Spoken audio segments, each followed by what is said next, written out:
We're back. This is actually, I think, the most asked for episode of the podcast ever. Like I've had like Wow. 5 or 6 people message me saying when is part two of the training conversation happening. That's a sad indictment of the content on your podcast. I know, Huh. it's brutal for me. Is this, well, I just want to say as a disclaimer, if this is being released in a visual format, I was stung by a bee, and so I'm very swollen in my face, but yeah, other than that, I'm you cutting know, that out. okay, perfect.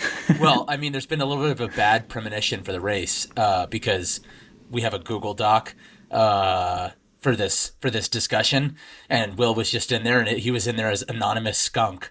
So I don't think there's a worse omen that could have happened. Yeah, that's So good. That's good. yeah. Okay, cool. Well, I mean, Will, how you feeling? How you doing? Good man. Good.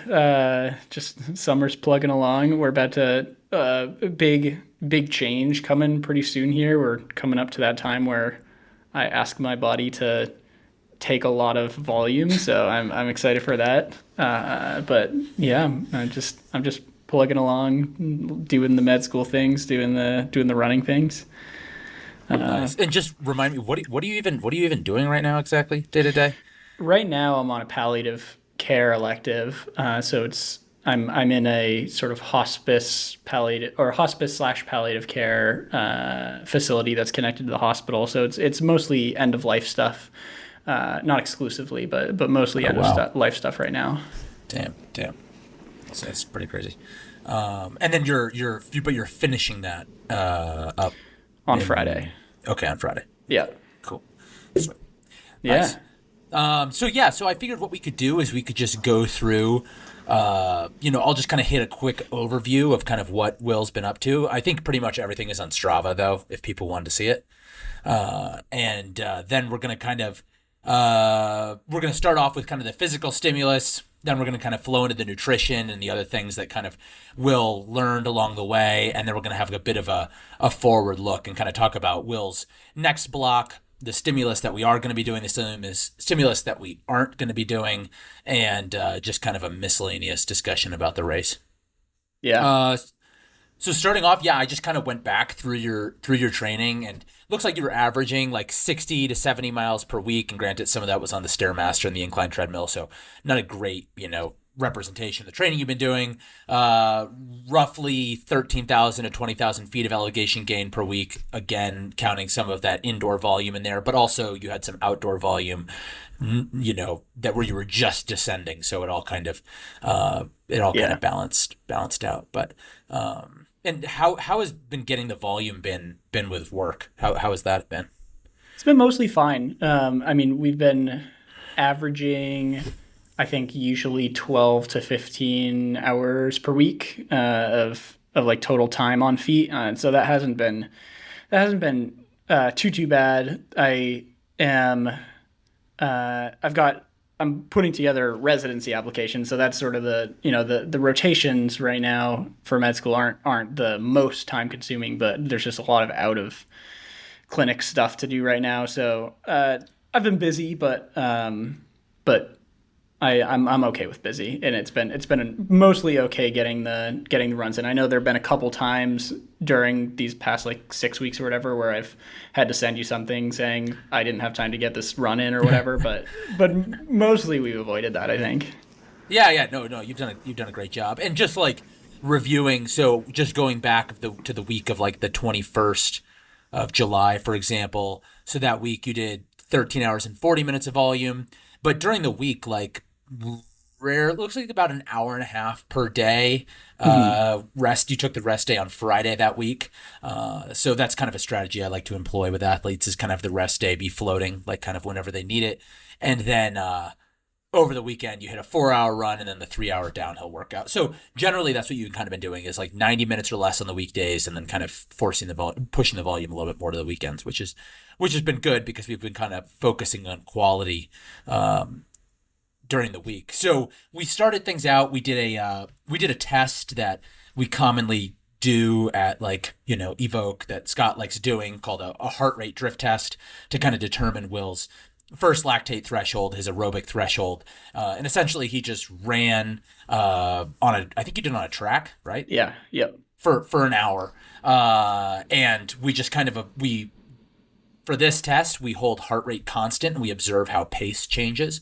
And so we're looking for if someone starts at their aerobic threshold heart rate at their first lactate threshold, because of, muscles fatiguing a bit, because of the body heating up, we expect their pace is going to fall by 3.5 to 5%. And we did all the programming in Training Peaks, and Training Peaks can analyze the run and provide us that metric. So Will ran for, I guessed his aerobic threshold heart rate to be 159 beats per minute. He ran for an hour at 159 beats per minute, and his pace only degraded by 1%.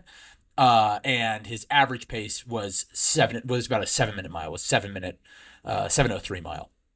So that's pretty solid, especially, granted, we weren't close to your aerobic threshold heart rate. We'd want to see at least 3.5% drift to really be comfortable being close, and it doesn't really work linearly. So, I mean, hell, your pace could have been well faster than a 6-minute mile. But, I think this, done in the heat, mid-June, in the Northeast, on a track. You can also do this test like on an incline. You can do it hiking. You can do it running on an incline. So doing it flat outside in the summer is like going to be the worst for Will. And so I was pretty pleased with that. And honestly, at that point, I was like, we don't really, there's a couple reasons to continue to dial in that aerobic threshold heart rate, but I didn't really think it was worth his time. So we just kind of stopped there.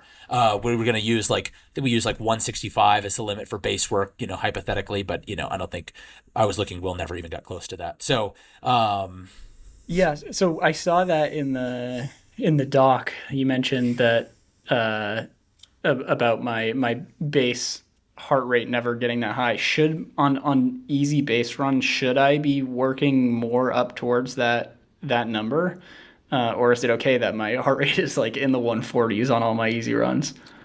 no, I mean, I think, yeah. So, I like to think about athletes kind of in two contexts. There's like, I don't know if we talked about this last time, but there's kind of like time limited athletes and there's like stress limited athletes. Mm-hmm. So a stress limited athlete, think about someone like Dan Kurtz, who has no job, no life, nothing to do. He can just train all day. And he's basically just limited by his body falling apart, which is a very low level for him. He probably does just a couple hours of training a week and he explodes. But in all seriousness, like, yeah, professional athlete would be like, generally be stress limited because they can train as much as they want and they're just limited by their body, essentially not accepting the stress, falling apart, not adapting, whatever. You fall into the more time limited category. And so for athletes who are time limited, then yes, we could push their runs closer to aerobic threshold more often. The reason why I didn't want to do that with you as much is because we were kind of introducing these kind of like novel high intensity stimuli.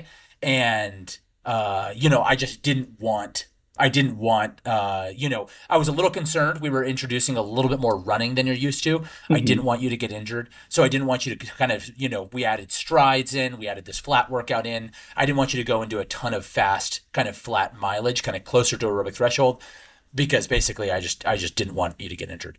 Yeah. And I also wanted you to adapt to the stimulus. But yeah, I think, it's easy to say in hindsight because, you didn't get injured. Yeah. But hypothetically, that could have been something, one lever we pull on.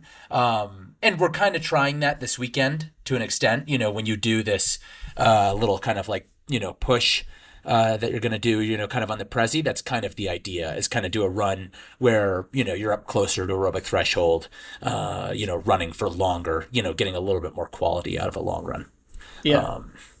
If all that makes sense. That makes sense. So for something like I've never run a 5 hour or however long it's going to take time trial. Like what do you think I should be, for people who don't know, I'm like starting my big build of big volumes this weekend. And the first thing we're doing while I'm fresh is a time trial of the Prezi Traverse, which is going to be slow because I'm not that fast, but, I just like I have no idea how to pace something like this. Like what do you think I should be shooting for a heart rate, going up these big climbs? Yeah, that's a great question. I don't I don't love using heart rate as kind of a target for racing, and it's hard because, um, it's hard because we do base a lot of the training off of heart rate, not a ton of yours, but for other athletes, the heart rate is more of a factor. But Hmm. I find often on race day, with Caleb hit the highest heart rate Caleb ever hit while I was coaching him, at least initially. The highest heart rate he ever hit in his initial build for Trans Gran Canaria was during Trans Gran Canaria.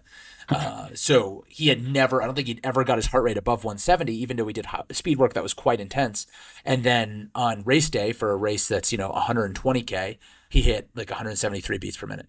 And I think you have a number of factors on race day that are going to drive your heart rate up. But the biggest one is certainly for you, you will be most rested this entire block that day you do the Prezi. Sure. Yeah. So that just causes, the body is like very responsive, then really responds well to stress. And so, the heart rate just a lot of times gets higher than we may expect. If you wanted to, I recommend going off perceived exertion. I understand why that might be a little bit unfamiliar with you, familiar for you. Especially an athlete like you who's so aerobically dominant, who doesn't have a ton of fast twitch capacity, who doesn't do a ton of speed work, it's going to be harder for you to blow up. Like you can just repeatedly just kind of like red line, and there's less of a chance you're going to enter a state where you're so fatigued that you can't you can't bounce back. Sure. But I would say like yeah, probably on the initial climb if you do wear your heart rate monitor on the initial climb. If you get, I would say 165 is probably a pretty good limit. To 165, think about slowing down. If you're feeling really good, keep going. I think 170 is probably a ceiling that you would definitely want to stay away from. All right, cool. Yeah. Yeah. Nice. Cool. So after the drift test, Will basically did during the week, he did essentially two kind of high intensity sessions every week, pretty much. And one of these sessions was a workout on the flat, and the other session was a weighted workout on the Stairmaster. So starting off with the Stairmaster workouts. Now, the Stairmaster workouts, this is something that we already kind of knew Will was going to be quite good at, and I kind of waffled a bit. Initially, I was going to like just kind of leave these in for the first little bit and then kind of phase in flat speed sessions. But then I kind of saw like, okay, there's some room here for Will. Even though this is a strength of Will's, I think he will adapt even further if we bring this work in. We're quite close to Tor Des Geants, so this work is quite specific. It's really going to build towards the race well. We're kind of within this whole time we were within essentially 3 months of race day, which is when, work should start to get quite specific. So for the Stairmaster sessions, we started off about 2 by 20 minutes, and we scaled up to 2 by 20 minutes with 42 pounds, and then he scaled all the way up to 160-minute block with about 48 to 58 pounds. He kind of, on the last session, he got a little overzealous. And the speed, honestly, I was looking, the speed stayed constant the whole time. So if we say that last session, he averaged 53 pounds. He was kind of like 66 to 72 steps per minute on the last session.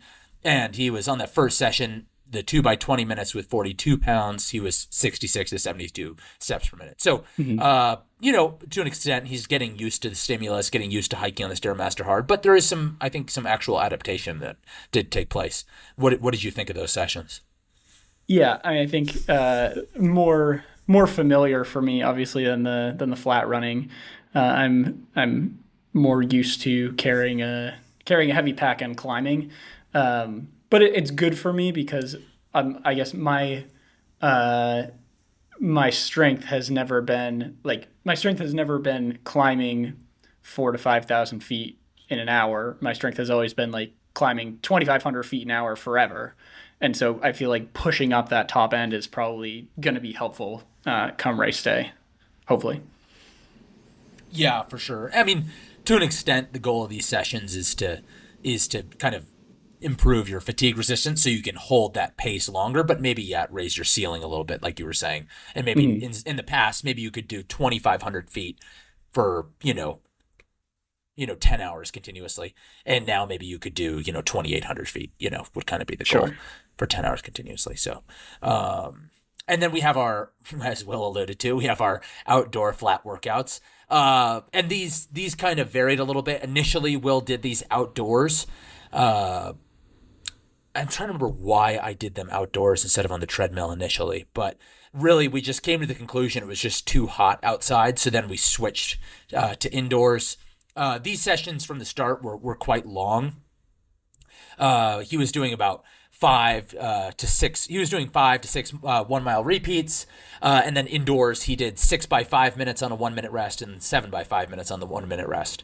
And the paces, I was looking at the paces, they did get faster. Granted, we're assuming the treadmill was calibrated, but the paces did get faster when we went from outside to inside.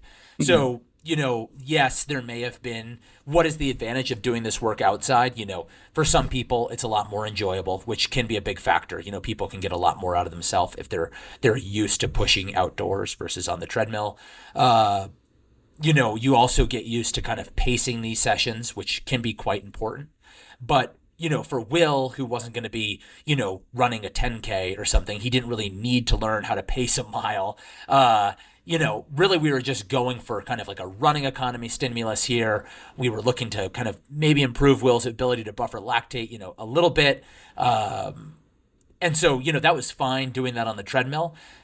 We could keep it a lot cooler. We could really observe the paces a lot better. We could eliminate pacing as like a factor that was limiting the training stimulus if Will went out too hard. So what did you think of those flat sessions, and what did you think of doing them outside versus indoors? Yeah, I mean, I don't know if this was part of the thought process, but in June when we started, it was much cooler and rainier, and so a lot of the original track workouts I was doing were not bad. And then once July hit, it became very dry and very hot and very humid, and so it might have just been that I started complaining to you about how I was dying because it was 85 to 90 and humid every time I tried to do a track workout, and so we moved it inside. But they were difficult. I obviously not my forte, but I do think they're super helpful. Like easy base runs have felt easier now to add in running and like the pace. I feel like the sort of just my ability to turn the legs over has definitely gotten better. Oh, I'll say I remember you told me to stop if I had like any twinges of pain or anything, but I definitely had like little twinges of hip flexor pain here and there, and a couple of them, like the first few, I had pretty raging shin splints for the first like 2 or 3 mile repeats, but then they went away. So I just felt like it was fine, and I never got injured, so we're good. Nice. Okay. Well, yeah, that worked perfectly. Nice. Well, I mean, that's awesome. I mean, that's like exactly the goal. Like this was probably the best, I think, stimulus you could do, because even though it wasn't terribly specific for Tor des Geants, it's like, it's the most novel. I think there is quite a bit of overlap with the race, and it's where probably you have the most kind of like a growth long term you can do. So that's great. There's also, I'm at happy. least what I've Happy to do that. heard, the terrain at Tor is significantly less technical than sort of what I'm used to out here, and so there's going to be these long extended downhills that I have to run if I want to do well, Yeah. and so Yeah. it's going to be important to just be able to keep the legs turning over in a running gait and not being stupid and walking. Yeah. Yeah. Yeah. Yeah. Yeah. And maybe just even doing those sessions just kind of introduces something new to kind of like think about, going forward, and you know, when you're doing these other stimuli. Definitely. Cool.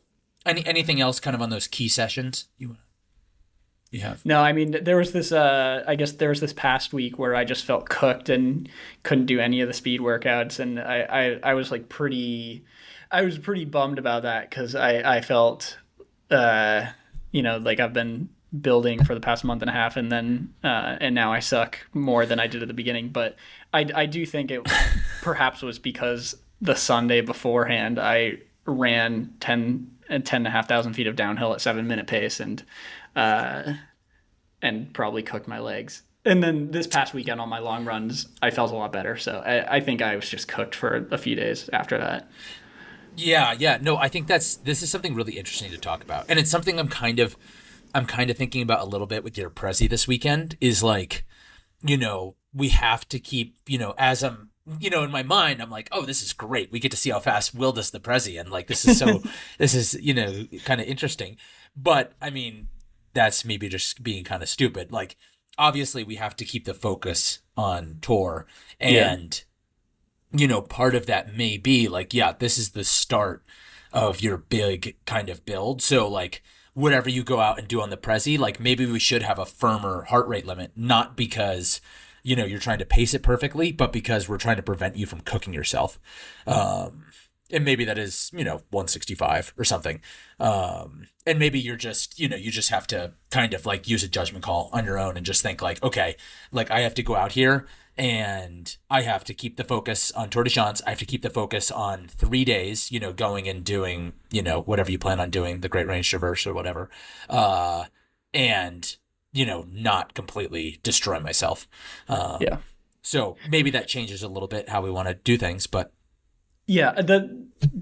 There are a couple things in my sort of big build schedule that I had questions about whether or not it's smart, and that was one of them. Like I'd thrown the Prezi on there because I've just always kind of wanted to see what a Prezi time trial would look like, and it seemed like it would be kind of fun. But there, in prior years when I've done builds like this, I've never done a like it's all been at easy pace. I've never hit an effort this hard.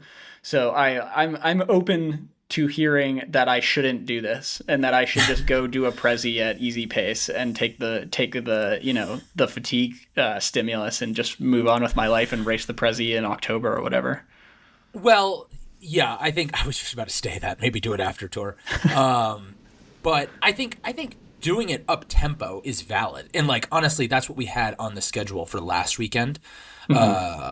You know, was kind of this idea of this kind of like up tempo long run. And again, it's just kind of returning to what novel kind of like stimuli can we expose Will to?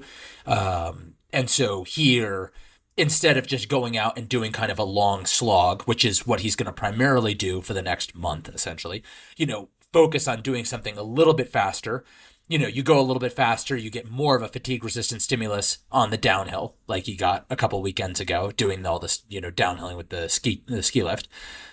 You get a bit more of a running economy stimulus because you're running a bit more, you're turning over a bit more. It's a better opportunity to kind of test your nutrition when your body is really stressed Mm-hmm. to the extent that's relevant to tour where it's the intensity is going to be much lower, so fueling will be a bit easier. So yeah, I mean, I think there's reasons to do the Prezi fast for sure, but we're also giving up some things like this week. Maybe it's nice for you to kind of have like a little bit of a mental break, but this week is quite easy in some ways. In some ways we're wasting a couple of days of stimuli because, I kind of built, kind of like a little steep little race taper for the Prezi. So we are kind of like missing some stimuli there. So maybe we should,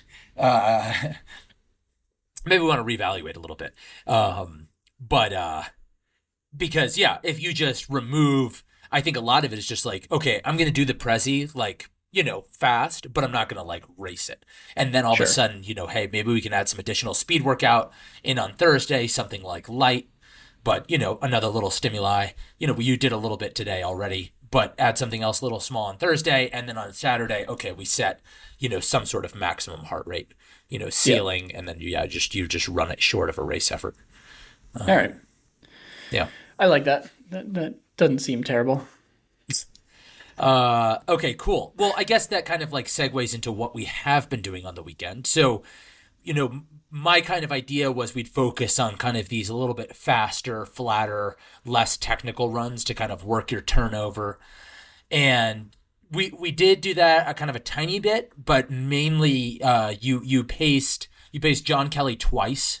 And then you pace Xander once, and those ended up being really good opportunities to kind of work nutrition and stuff like that. And then also, as you mentioned, you hit that downhill workout. So I mean, I guess first to the kind of the pacing and the long runs.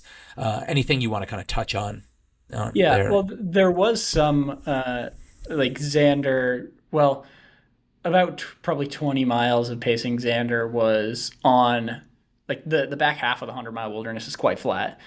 So there was some of that was that I got to practice turnover a decent amount and run a good amount of it. He was being a little bit soft in the last 20 miles, so he was walking a little bit, but we ran a lot. And then yeah, John was just like a good old fashioned 16, 17 hour slow day. So that helped running economy zilch, but it was great. Uh, but yeah, I mean I don't know.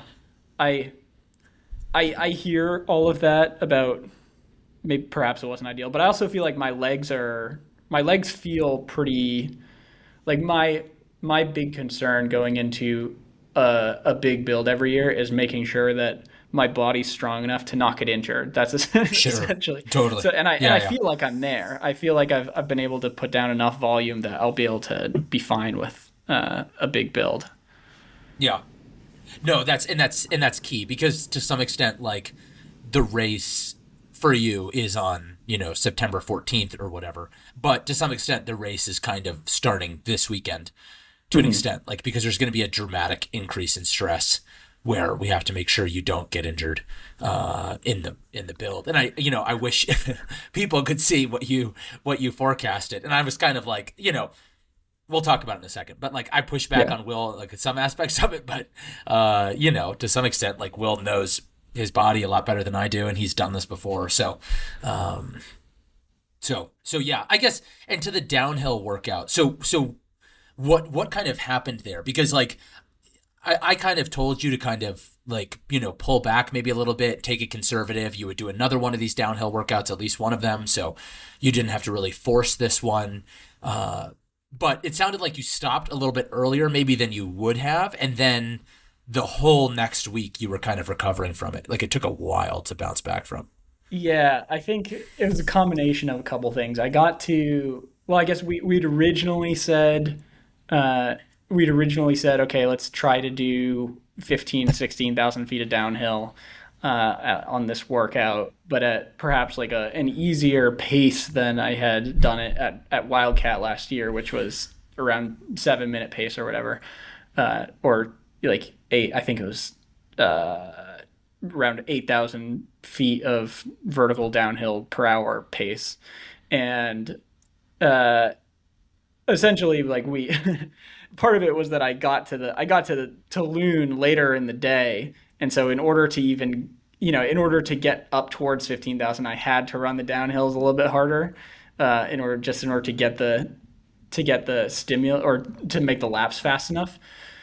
And I found as I went on that my legs were getting quite worked as I got 8-9,000 feet in, and then we talked about maybe I cut it a little bit short, so figured I figured, oh, 10, I did 20,000 last year. If I stop at 10,000 right now, it won't be that bad. I'll be fine. I'll rebound in a day or two. And it seemed like it took, like my legs were sore until Thursday. So it was 4 days of sore legs, just like getting up from the chair and going to the other room. And so I don't know. I mean, John, I again got this workout from John Titt originally. He usually does it as the last workout before he starts a taper, like 2 to 3 weeks before a race. And I wonder, I don't know, I'm still learning. I know you said like maybe this is the first time you've had an athlete do one of these in sort of the middle of a build. I wonder if it's like not ideal to put one of these in the middle of a build because you just cook yourself too much, or I don't know. Yeah, I mean, I have had athletes do them in the middle of the build. I mean, and I have no, but not in this version. I've never had anybody do a lift serve kind of version of it like you have. Mhm. I have done them in the middle of a build, but I've also done them with like a lot more vert in my legs, like towards the end of a season. Like the only time I've ever done them was like Gotcha. last October, um, and I did them lift serve, kind of a lot like you did them. Mhm. And yeah, I mean, yeah, they would wreck me for like 2 days generally, but it was like pretty bad. And it was like, I was like quite worried about getting injured doing them. Sure. And I'm just looking at our conversation. So yeah, you texted me, you said, definitely were sore. Okay, let me see. You're talking about your quads. Definitely were sore. Stop 15 minutes early to take a chill, but hurt way more on downs and flats. Didn't hurt much on the ups. So I think the Stairmaster tomorrow will be fine. I guess this was on Monday. And then on Tuesday, when you're supposed to do the Stairmaster, you said, I'm still quite sore. I can still do it though. I'm not soft. And then you said, maybe I am soft. My heart rate right now is fine, but my legs are screwed. And then on Thursday, next workout, you said, I can't do the workout. I don't know what's wrong with me, but my heart rate is 170 plus at paces in the 150s last week. So, I mean, I think this is interesting because, like, heart rate is just a really weird indicator of fatigue because Mhm. here you used it properly. A lot of times people see a heart rate that's higher than they expect and they think that means they're tired. And a lot You're of right. times it's the opposite. It means they're actually quite rested and their body's really well, tuned to respond to stimulus. Where you do see this happen is when athletes they when their heart rate becomes quite elevated, but the paces aren't coming up. That generally means it's more of a muscular fatigue issue and not like a central nervous system like exhaustion issue. So this was pretty clear that it was just fatigue like in your musculature and not kind of in your central nervous system. Where a lot of times where we see people kind of overtraining, overreaching, that's fatigue that more displays in their central nervous system and they're unable to elevate their heart rate. So like me Mhm. today, I've been like feeling quite tired. So I went out and I like rode today and I like intentionally like pushed this one section just to see what would happen with my heart rate. And it did come up. So I was like, okay, I'm probably okay. So no, I thought that was pretty interesting, but it just kind of goes to this idea again, kind of like circling back to the Prezi is like we have to like introduce these stimuli in a way that's like, constructive and doesn't like completely wreck the next week of training. Right. So, I don't know, kind of in hindsight, like, you know, maybe the answer was, we do the downhill workout like after a weekend where the workout I've had a number of other athletes do is basically just do a long run and push all the downhills kind of up tempo. Maybe that was Mm-hmm. like the workout to start off with before we went and hit the like lift serve downhill workout. But I will Yep. say like this workout wasn't meant to be an end in and of itself. This is like prepping for you to do another one of these workouts later on in the block, which will be more stressful. So hopefully by doing this one, you'll recover better from that one. Yeah, and just I mean, anecdotally, my I got I don't know 8,000 or so feet of down like up and down on my long runs this past weekend, and downhill legs felt quite good. So hopefully making some muscular gains there. Yeah, yeah, yeah. No, nice. Okay, cool.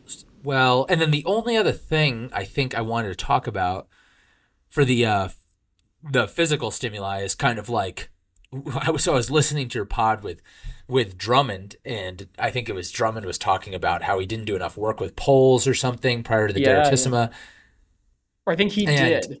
He'd thought of it beforehand because he knew he'd get cooked if he didn't. I just want to give him his props. He got out there with his silly weighted vest when he could just wear a backpack and his little poles, and he's huge. He's yoked. he's yoked now. Yeah. Yeah. Yeah, so well, I mean, from what he was saying, I was like, oh shit, like uh I've never had an athlete do it for running. Maybe I should have more athletes to do it. I've done it for skimo, where I'll do like a workout on the treadmill and then I'll go straight into a workout on the ski erg. And Mhm. like, on the ski erg, I've never really pushed it super high. It's really just to get kind of like some stimulus to kind of the shoulders and triceps really.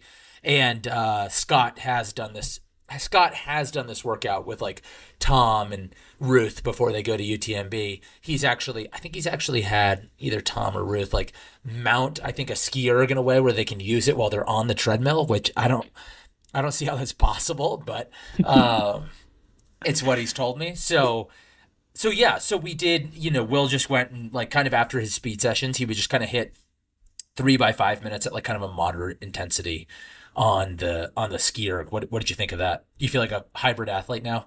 I do. I do. I'm Yeah. gonna be entering Hydrox any day now. It's gonna be great. High rocks, close enough. Is it, Hide rocks. Hide I rock thought sounds like some game where you like hide gems in the forest or I thought there something. was a D in there, but I guess not. No, it's good. I think it is good stimulus. I mean, I don't know. Like I mean, I'm gonna hit so much vert during the build, and I'm gonna be using poles for the vast majority of it. So I don't know how much those little sessions will actually amount to in at the end of the day. But I think it's good to start ramping that up before I just slam my upper body. Sure, sure. Yeah. Nice. Yeah, yeah. Cool, cool. Well, it's Yeah, not a huge stressor. It's just yeah, something yeah. easy to throw in. Just a little something. Just a little something. Okay, cool. So kind of anything else you want to say kind of on the physical stimuli that we did? No, I don't think so. Have we? Did we say on the last podcast why I'm not doing like weightlifting strength training? Uh no, Because maybe we've not. I talked don't about know. it.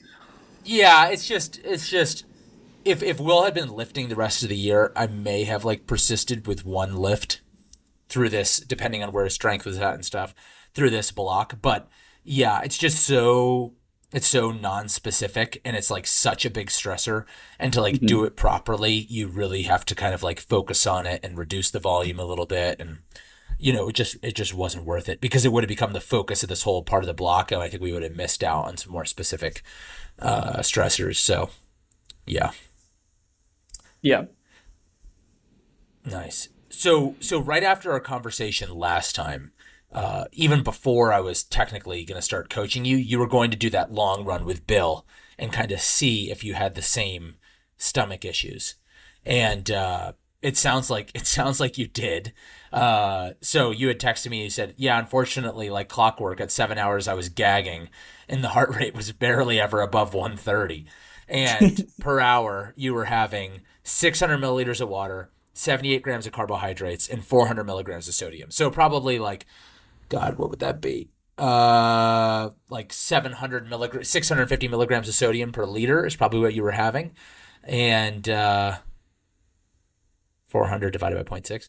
And 78 grams of carbohydrates per hour. So yeah, so we couldn't really figure out. I still don't know what the issue is here, but fortunately, I think you did kind of solve it. Uh, because you went out with John Kelly and you paced him for 16 hours and you just had an unbelievable mixture of different fuels every hour and it seems to have worked for you. Um, so yeah, what was that like? Yeah, I mean, I guess again, I've been working through every potential solve I can think of for this problem because I've had dealt with a lot of nausea over the last couple of years, and the one thing that I was at the end of the rope. I tried more salt, less salt, more hydration, less hydration, lower intensity, not higher intensity wouldn't help, but like yeah, I tried all the factors I could think of, and then the last thing I in hindsight this should have been like the first thing I tried, but last thing I thought was okay, maybe this is all just palate fatigue, and so that the my thought was let's just have something different every hour and see how that works. I didn't have something different every hour, but I had a 5 hour rotation, so I did infinite 1 hour. Hour one was infinite. Hour two was Goo. gels, goo. Yeah, disgusting. Hour three was Morton. Hour four was like Sour Patch watermelons and salt and vinegar chips, and hour five was Tailwind. And I did that for 16 hours, and it went perfect. Uh, so I think it was just that I need different flavors or different textures or something. But yeah, Well, and I think there might be something happening in your, more physically in your stomach. Like it's more than you just like are getting used to the flavors. Like there's something happening in your stomach, where, I maybe things aren't passing to your small intestine or, and in some way kind of mixing up the fuel like this is allowing your body to process it a bit Sure. better is my kind of feeling. Yeah. It's very possible. But and you did, and so I think the interesting thing is like initially we thought this was kind of like a sodium kind of issue, but you got sweat tested. What do you remember Mhm. what your sweat salinity was? What was it? 819 Okay. milligrams per liter. And most of the time I'm doing one serving of infinite per 500 milliliters of water. And it has, 405 milligrams of sodium per serving. So I'm essentially hitting exactly the right Yeah. number. Yeah. So that was weird. So it doesn't seem like it was a probably wasn't a hydration or a sodium issue, but yeah, we don't really know. And so I guess looking forward to Tor, are you just basically going to do that essentially that rotation at Tor? I think so. Yeah. I'm subbing out. I think I'm gonna sub out Tailwind for some of the precision goos, or sorry, the precision like 90 carb gels. Sure. I'll probably use more as the race goes on, more infinite, because as my body, it seems like as my body gets farther into races, it cares less and has Mm, fewer issues, and so yeah. hopefully, like I like the simplicity of infinite, so hopefully I can get back to more of that. And then I am replacing goo with better gels. Like goo was just a stand-in for gels, so I Sure. think we talked a little bit about different kinds, but I think I'm going to do Huma because I've had good results with them in the past. Sure. Sure. Sure. Nice. Uh, cool. Yeah, I think that's pretty much it in retrospect. Is there anything else we kind of focused on outside of the physical training and the nutrition? One question I had about nutrition is how do I know? Uh, I've always, again, I in the past I've always been very simple in terms of because I've always done liquid nutrition, I've always just taken in 500 to 600 milliliters of water per hour because it's always been tied to the nutrition. But now that I'm not strictly doing that, and anywhere from around 50% of my calories are going to come from gels and solid food. Uh, Mm. what would you recommend in terms of water intake? Like, should I keep trying to hit the 500 milliliters per hour, uh, or like what would you do? I mean, personally, I just drink to thirst. Okay. I find, and that's what I recommend athletes do. I find that works quite well. And I would drink to thirst at your sweat salinity. So Hmm. it gets a little bit more complicated. You have obviously salted chips in here. You have Morton 320. Both of those products obviously have sodium in them. So to an extent, you have to like take that into account a little bit. I believe Precision recommends in taking sodium above your sweat salinity, which Mm. has never really made a ton of sense to me. And I think it becomes increasingly a problem because, what has kind of emerged in the studies recently is like the more you're not really going to do any heat training, but the more heat training you do, the less kind of salty your sweat is. Oh, So I interesting. recommend just kind of fueling at your sweat salinity. If anything, I think it's a little bit safer to undershoot it. You could always carry some salt pills on you or something to kind of increase your electrolyte intake, fairly rapidly. Hmm. But once you kind of go overboard, it becomes more of a problem. And I think to an extent, this may have been what happened to David Roche at Western States is kind of, an idea of like his sweat salinity, fell from doing all the heat training, took in too much sodium. I think I know more people who have screwed up races recently by taking in too much sodium than people taking in too little.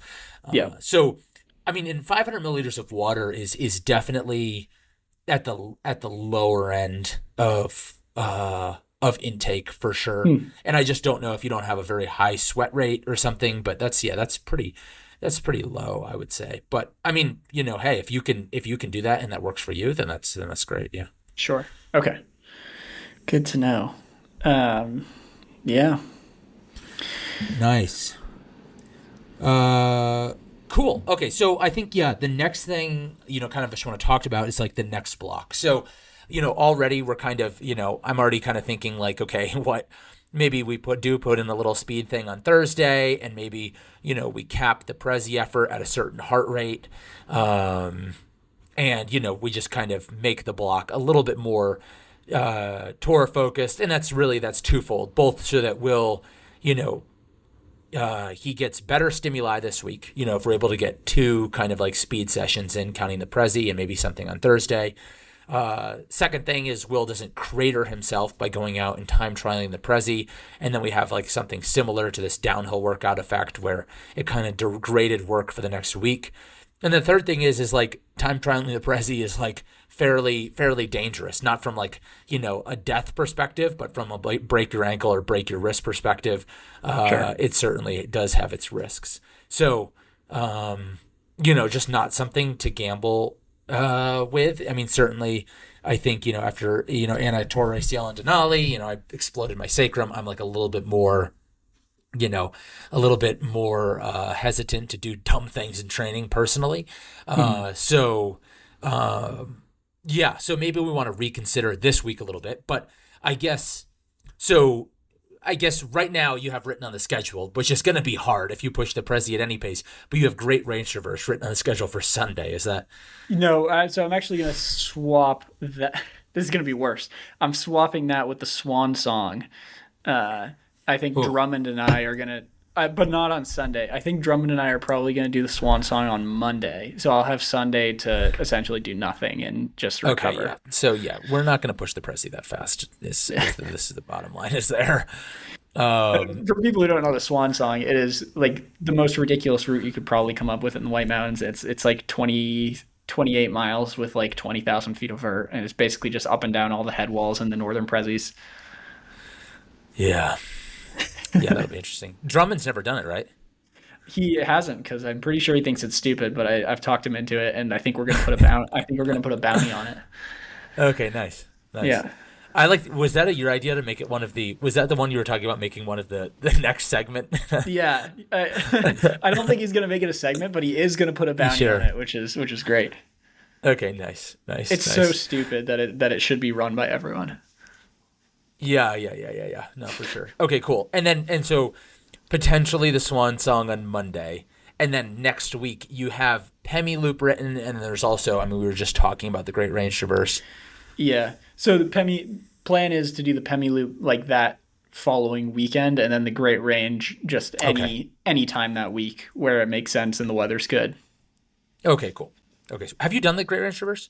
No, I've never actually ran in the Adirondacks before, so I'm putting it in there Whoa, just to experience it. this is huge. I know. Yeah. Okay, cool. And then we don't have to go through everything, but the next I'm just going to read it off real quick. The following week you have written down. I'm going to read the name of the route and then the distance in miles and then the vertical feet. So you have of gain. You have the Acadia round, which is 34 miles, 9,200 feet. You have just Katahdin written, 22 miles, 11,500 feet. Katahdin variation, 21 miles, 6,000 feet. And for some reason, you have up tempo written next to that. And then you have Traveler Loop, 13 and a half miles, 5,800 feet. And then Reddington and Bigelow, 24 miles, 10,000 feet. And then downhill workout at Saddleback, because that definitely wasn't enough stimulus.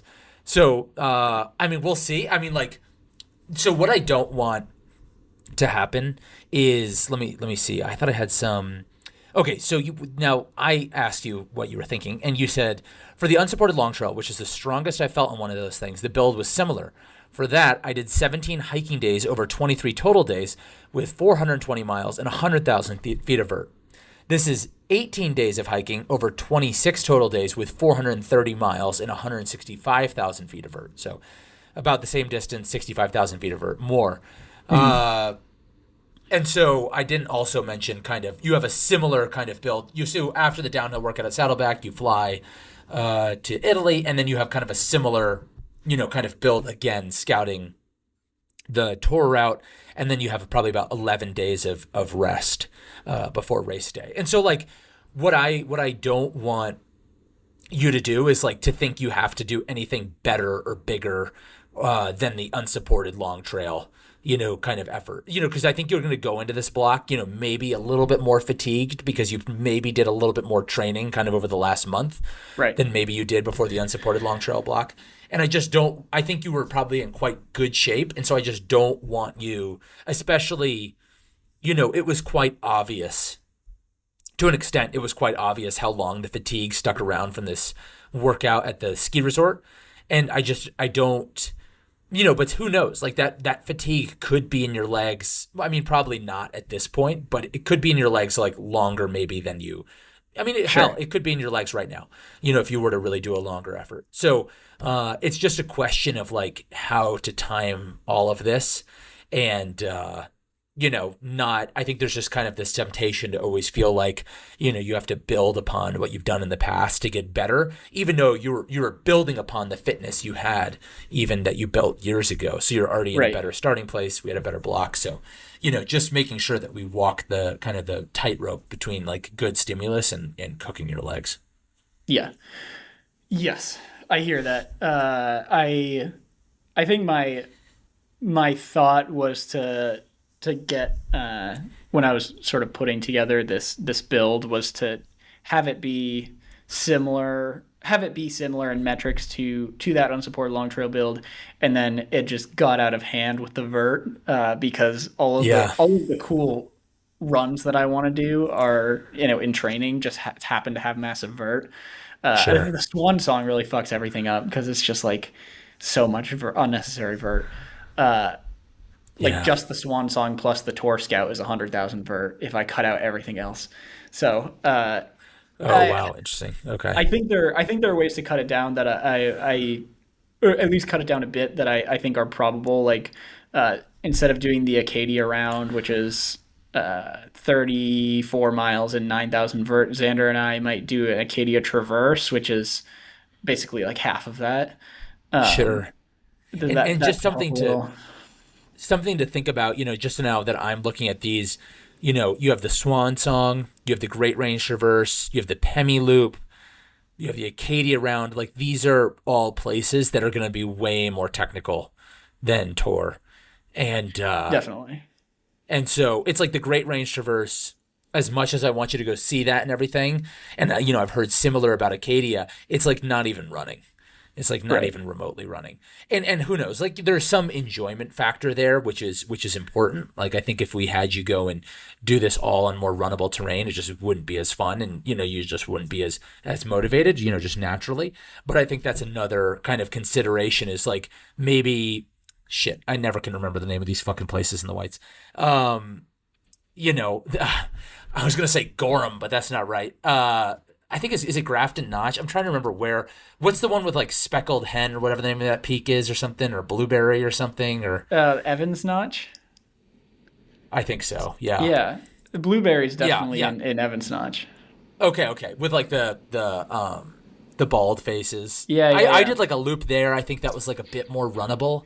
That Uh-huh. was like 30 miles and it was like 10K of like maybe just trying to find routes that unfortunately as painful as that is are more runnable. Like yeah, you will get like a really good stimulus to your legs like jumping down stuff in the Great Range Traverse, but it's just kind of leaning into your strengths a little bit and Sure. it's just focusing on this stuff that's so much more technical than the tour course. Yeah, I guess my thought was that I'd get the tour specific stimulus scouting the course, and that like I always hear of people from other places going to tour and feeling like it's so technical because it is technical compared to most places where people are coming from. But and so my thought was like running a bunch of ridiculous shit in the whites and in the Adirondacks. I'm gonna go over to tour and be like, wow, this is so non-technical. Like this is great. Well, that's going to be your problem. Well, it's not going to be this is great. It's going to be I can't keep up on the runnable sections. Ah, sure. Yeah, Eh, I'll potentially. consider. It's not Yeah. something you have to decide on now, and it's like it's not even something where you have to make, some like ginormous changes. It's Yeah, just kind of on the margin, switching out, sure. maybe one or two of these longer days. I mean, there's some like I feel like the Pemi Loop really only has 8 miles that are really ridiculous, and there's a lot of pretty runnable miles on the Pemi Sure, Loop. sure. No, that's a good point. That's a good point. I mean, the Pemi is still. I mean, the median terrain, the Pemi is going to be more technical Yeah, yeah, than, yeah. but still, yeah, that's a good example. Yeah, that's a good example. But that's fair. I do think there's like maybe I can tweak some stuff. I think the Katahdin variation that you brought up, I think that's going to be more runnable, less vert. Oh, okay, Yeah, yeah. Okay, cool. but I'll see what I can tweak. See what Xander's up for. Yeah, yeah. That would just be a thought, and then also kind of we have this downhill workout at Saddleback, which I think it all. The nice thing is you're an athlete, obviously, who's quite experienced, and you can kind of suss this out and see how you feel, and you know you can always cut that workout shorter, or you can always just modify it in some way, or whatever. So Yeah, all yeah. of I think this, that's the just one we I play by am ear. like. I think that's the one I am potentially uh most worried about, just because Sure. I'm worried about like I essentially want to hit when I'm scouting the tour course. I want to hit it at race pace, and I worry that I'll be that if I put the downhill workout right before I go Yeah. out there, that I'll be fatigued Cooked. trying to scout. Sure. Yeah, and I think that's just one other thing to talk about. So right now you have the scouting. You already see the problem is you already have the hut reservations. You're doing this with other people. You're starting the scouting on the 27th, and you're finishing it on the 3rd of September, and the race is on the 14th of September. Yep. And just at a quick glance, it looks like you're averaging probably about 27, 28 miles per day, and probably about 10, 11,000 feet of climbing, 10,000 feet of climbing. So, and you're averaging that for 8 days, 7 days. So, yeah, 8 days. So, yeah, it's quite a bit of stimulus. It's quite close to the race. My recommendation to Will was that maybe he should consider, stopping it a couple of days early.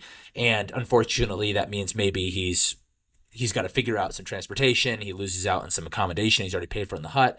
He doesn't see some of the route.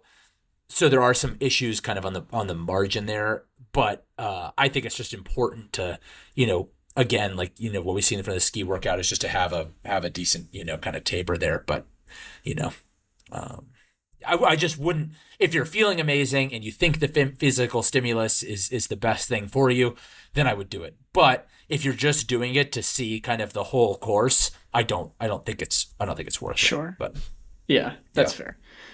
Yeah, I'll play it by ear. yeah, Cause yeah, I think I think you're right. It's not worth smashing through if I just feel tired and done with the build. yeah. But I do, man. I do really value knowing the course. I feel like it helps me and my numbers mind put together accurate splits. Sure. Well, and I would, for better or worse, it sounds like those are it's the last 64, the last 2 days, the last 64 miles of the course. So like, I think at that point, you can build accurate splits up to that point, and it's just like at that point, it's just kind of whatever you have left. Fair enough. I mean, you're gonna have seen so much of the course that yeah, Yeah, yeah, yeah. It's just I would say it's worth it to be a little bit fresher. But yeah, we yeah. can kind of see how you're feeling and sketch it out a little bit more. But sweet. Trying to think if there's anything else. Oh yeah, so I guess anything else on kind of that specific stuff you want to talk about? No, I think that all makes sense. So now the couple of things that are all the rage right now that Will I don't think should do is I mean really it would be basically impossible, but any specific altitude work. Sure. So the tour course is kind of between probably 4,000 feet and 10,000 feet. I think about what it runs. Yeah. The intensity is super low. Will be over there a little bit, but the biggest thing is it's just going to be it's going to be basically impossible. There's no way for him to get altitude stimulus basically before he goes. The kind of the two options would be hypothetically would be doing some sort of training trip, like, in the San Juans or something, or would be, using an altitude tent. And I just don't think, either one of them is remotely worth the squeeze. And the other question is, okay, well, you can get a similar maybe bump in hemoglobin mass and oxygen carrying capacity by doing heat training. Why doesn't Will do heat training instead? Heat training is like one of those things where people just throw it out there like it's just, I don't know what, taking a multivitamin or something, but it's like, absolute fucking pain in the ass. It's just not fun, especially if you want to do it properly. So I think you can kind of like play some game here where you're like, well, Will does the heat training now, and then next week, and then the following week, and then he's sleeping up high, when he's in Aosta scouting the course. And then, for the 10 days before the race, he goes up to Cervinia or something above 2,000 meters and he maintains his hemoglobin mass. And like, yeah, I think you can kind of like go down that road, but I think it's just like, it's just not worth the stress for a race that's like such low intensity.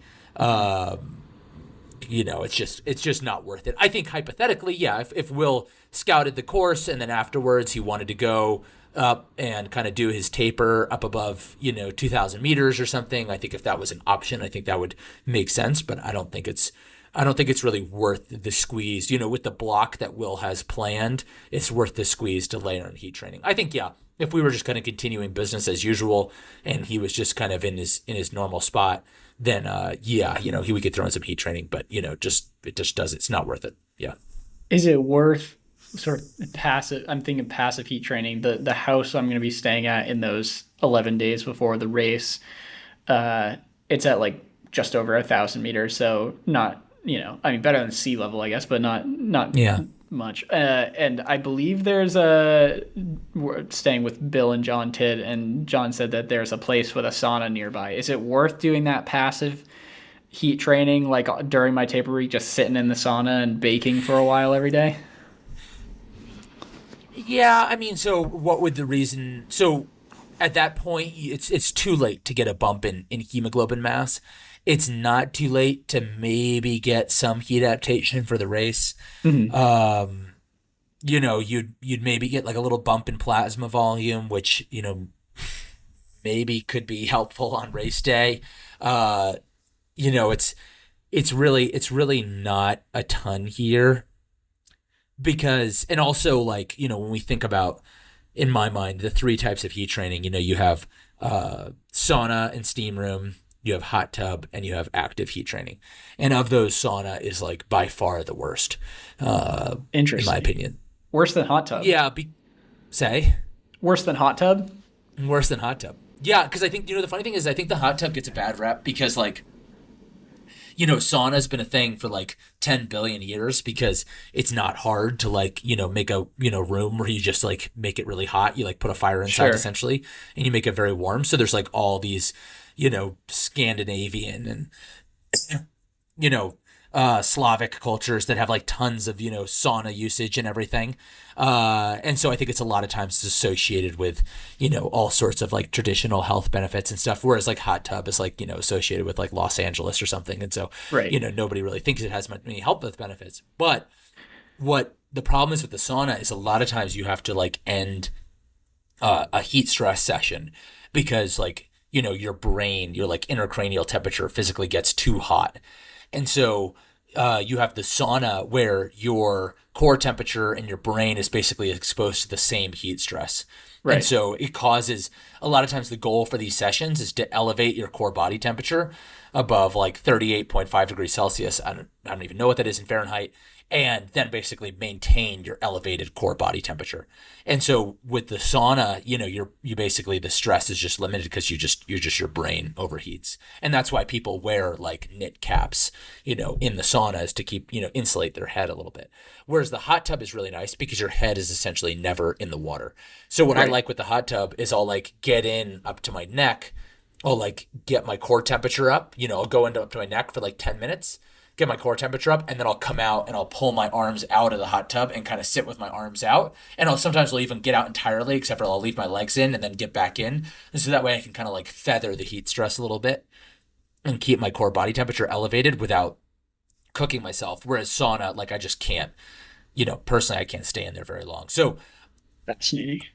yeah, I think the hot tubs, and so yeah, and then active heat training is basically again like, you can elevate the core temperature, you can kind of like remove the heat from your head, you can take a hood off, you can take a hat off or something, and yeah, active heat training in some ways is superior because you get your body I think becomes better at like handling heat stress while exerting yourself, where you still get like a bump in hemoglobin mass and plasma volume from sauna and hot tub, but I think there's some benefits that aren't there.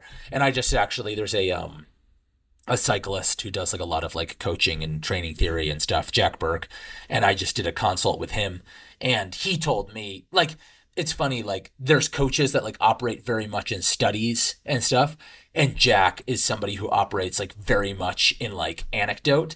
And I don't mean that in like in a derogatory way. Like he certainly is very science-based and uses a lot of studies, but he bases a lot of training that he talks about and he does of talking to other people and what kind of like pros are doing. And he was, extremely dismissive of anything but active heat training. He was talking about how he talked to Killian, and Killian was saying that, he only believes in active heat training. Really, I mean, he thinks it's by far the most effective. So, I'm not quite there. I do believe in the hot tub to some extent, but yeah, active is probably the best. Yeah. Huh. Yeah, that's I think counterintuitive because, like you said, it's when you get into the sauna, you feel like you're doing something because it's so difficult to stay in there. Whereas the hot tub, like I feel like when I'm going in a hot tub, I'm just like sitting there, being a bourgeois. Yeah, right. That's your normal state. Right. No, you should, if you go in and you do like a proper heat stress session in the hot tub, it's not pleasant. It's not. Oh, it's interesting. Not. Okay. Yeah. Like go in, get into your neck until like you're, about to pass out, basically. Like I can usually last like 7 to 12 minutes at my like neck depth, kind of. Yeah. Top of my shoulders, and then I'll like get out, and then it's like a battle to like stay in there. How hot do you have it? I don't know. It's just like kind of at the gym. I've wanted to bring a thermometer and look. Sure. Yeah, I mean, sometimes I can stay in there 30, 40. The most I've done is 40 minutes without having to like get out to like my knees. And then a lot of times I have to like get out to my knees like quite rapidly, and then I can kind of get back in. But so yeah, I mean, to the heat training, I just don't think it's worth it. We already talked about nutrition on race day. Yep. I mean, we could talk about, we're going to do another episode, I think, right before the race. We can talk about crew and stuff. And then I guess my last question, and this is more of a question because I've just never understood this, because it seems like with a lot of these 200-mile races and longer events, you always have people talking about how, I laid down to go to sleep and then I couldn't fall asleep. And I wasted all this time, and then I went up, and then I I just kept, I guess my question is like, why not just keep running until you're basically until you're like, absolutely going to fall asleep? Like, don't budget or schedule any sleep time into the, into the schedule for the first, I don't know what, 36 hours. And then just, so that when you do need to sleep, you're like absolutely utilizing that time. Sure. Yeah, well, I guess sort of the underlying question there is, on night one, is there a benefit of closing your eyes, letting your brain shut off, but not sleeping, that is worth the time it takes to do that? I don't know if I have an answer to that, other than it would scare me not to lay down at all night one, but I think that's what I'm going to do at Tor. I think that's my plan, is to not stop at all night one. I don't think so. Yeah, I think that's right. I think that's right. Like, I've done 2 rounds of the long trail now, and neither time I could actually sleep on night one, and I didn't feel like I gained anything huge from shutting my eyes for 30 minutes. So, like, why waste the time? Especially if you instead were to take maybe that time in 10 hours and actually sleep for 30 minutes, Sure. And I you know? mean, 30, again, 30, just the basic math on it is like if you stop for 30 minutes, then for the next 30 miles, you have to be 1 minute per mile faster than the guy in front of you who didn't stop in order to catch up Sure. with him. Like, that's a lot of time to make up. Yeah, sure. Yeah, So yeah, yeah. yeah, I don't think it's worth it. But maybe I'll just explode on night two. I don't know. Sure. Yeah, yeah, yeah. Well, I was, it's funny because I was listening to the Daratisma podcast and I was like, why not just, yeah, carry no sleep setup and just sleep during the day? It's a little bit warmer. But I think you guys also, you know, do what you guys are saying the same thing. But yeah, no, I think it's a good idea. I mean, like, because a lot of times I'll listen to these podcasts or reports, with these athletes that do events like this and they lay down and try to sleep, and it's like a very frustrating, annoying experience. It sounds like not Yeah. being able to sleep. Um, And I just don't understand why, like, if it becomes an issue where you need a longer block of sleep at some point, like you can dirt nap your way into the next aid station because, like, as you talked to me about before the unsupported long trail, a 5 minute dirt nap usually will reset your brain at least for a good chunk of time, and I feel like you could use that chunk of time to get where you need to go if you need a longer chunk of sleep. yeah, yeah, yeah, yeah. No, for sure, for sure. Uh, cool. I guess just the last question, because this is just one thing that you're going to be kind of locked into. Have you looked at the mandatory gear list? Yeah, so there's two sort of mandatory sets of gear for tour. One is one that you always have to have on you, and another is one that you always have to at least have in the gear bag that they bring around to the different life Uh, bases. So the list of things you have to have on you is actually pretty minimal. You have to have a cup or other container suitable for drinking at refreshment points. I'm assuming I could just use a flask and that would be fine. yeah. Your phone, a health insurance card or identity document, two survival blankets, which is silly, but whatever, uh, food and water supply, and two headlamps. Oh wow. Yeah, So, that is really, really minimal. yeah.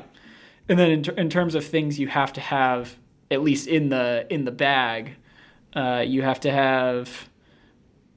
They say trail shoes, but those would be on your feet, so I'm not sure why that's listed there. Uh, Well, technically, you don't have to wear those on the course. You can go barefoot if you you want. can You go just have to have barefoot. them in backup. Yeah, yeah, yeah. You have to have micro spikes. You have to have a warm jacket. You have to have a rain jacket, uh, leggings or running pants, rain Yeah, bunch of pants, shit. top layer, bunch of this like just like sort of backup gear in case the conditions are gnarly. But the Yeah. the mandatory kit is pretty minimal. Okay, nice. Well, yeah, I mean, it's just interesting because I talked to David Hedges and, the first time he did UTMB, because I just assumed that like everybody doing UTMB would have the same, kit. And Hmm. it sounds like even amongst the elites, like there is huge discrepancies in like what kit people are carrying, where some people are carrying like, super, Killian's out there with like, pantyhose and like a miniature cell phone for a mouse or something. And, just like there's either it's not communicated, it's like not enforced, like it's Sure. just kind of interesting. So, yeah, I was just kind of, kind of checking to like make sure that you would have, kind of whatever the most kind of like cheater setup is, of like ridiculous, tiny knife or something. Yeah, yeah, Um, yeah. but yeah, no, it sounds like you don't really need to carry that much. So yeah, No. Um, I mean, the only like really thing I'm gonna hack the system on, all the other people running Tor can take this, is that my like the headlamp and waist lamp that I'm actually gonna use at night are quite bulky because they're sure. powerful and last a Oh, long time. sure. And So then you're gonna have a yeah, I'll just bring two like ridiculously small ones that wouldn't last for 30 minutes to carry during the day if I yeah, have to like have the them. yeah. I used to have one of those Petzl like mini headlamps. Have you ever seen those? Yeah, yeah, yeah. Yeah, there's some like this E-light emergency headlamp. I mean, it's literally the size of like a quarter. Yeah. Yeah, that's Yeah, no, beautiful. that's a good idea. That's a good idea. Because I know a lot of people at UTMB will carry, like Jim will take, I think, all the mandatory kit. He will put it in a Ziploc, and then he'll put it at the bottom of his vest, and he will never use it. Like, and then if he needs to use a headlamp, he will carry a different headlamp to use. Yeah, yeah, yeah. Because I think there's just such a fear that you're going to lose something by accident by actually using it. Totally. When just the last thing I'll say is when I did Trophy Okima, like I was like so into the mandatory gear list, like I was like so concerned. I was like trying to make sure I really did it right. And then we show up to the race and like all the Italian athletes just like did whatever the fuck they wanted. So next time I'm not gonna fucking listen to the rules at all, and I'm just gonna do whatever the hell I want. But I'd also maybe expect that. So Yeah, yeah, I've heard similar things. So yeah. can't wait. Yeah, exciting. Cool. Wow. I'm excited. Yeah, that's pretty much all I have. I think we're gonna do another one of these maybe right before the race, just to kind of cover Will's build, kind of his strategy going into the race, like what he thinks of the course, um, you know, set some betting odds, all the Right. Yeah. Yeah. Yeah. different prop bets and stuff. But and then I think we'll do a debrief afterwards, probably with Xander or something. But Does fantasy free trail or whatever do Tor Des Geants? Are people going to be able to bet um, against my demise? that's a great question. I don't. I have no idea. I don't think so. Yeah, Probably not. which is crazy because it's. Oh no! Here we go. Tour de Giants race predictions. Let's go. Let's Uh, go. Oh wait, hold on. What year is this? You're not even on here. oh Oh yeah, no. this is from last year. This is from last year. Okay. Okay. Yeah. Wow, that is a Exciting. shockingly small headlamp you just sent me. Oh yeah, no, it's a good one. Yeah, that's something you Yeah, should use. get that for Should grab sure. two of those. Yeah.